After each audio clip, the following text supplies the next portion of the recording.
Happy Friday, chikahan mga kapuso! Very focused at excited na sina Jenilyn Mercado at Dennis Trillo para sa kanilang pagbibidahang seryeng Sanggang Dikit na mapapanood na natin very soon. At busy man sa kanilang showbiz commitments, may plano na kaya sila para sa third birthday ni Baby Dylan? Makichika kay Lars Santiago. Sing-init ng panahon ang passion sa trabaho ng mga bida ng upcoming GMA series na Sanggang Dikit na sina Dennis Trillo at Jenilyn Mercado.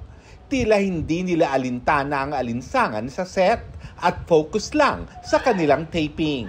Ibang excitement daw kasi ang nararamdaman ng mag-asawa dahil sa kakaiba nilang character at sa kanilang action scenes. Excited ako dahil makikita kami mapapanood nila kami ng ibang character naman.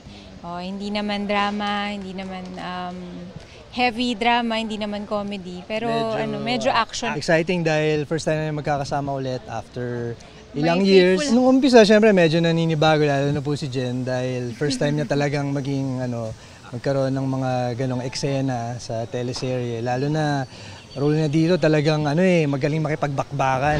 Kahit Holy Week na, trabaho pa rin daw ang haharapin ng Jen. Wala po kaming bakasyon this Holy Week. Po. Siguro po pinakabakasyon namin sa pag-celebrate na ng birthday ng anak namin.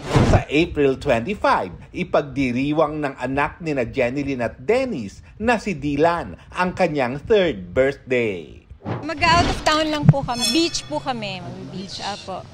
Huhumaling din sa beach tong aming bunso. Gustong-gusto niyang sea creatures, gustong-gusto niyang makita. Lars Santiago, updated sa showbiz happening.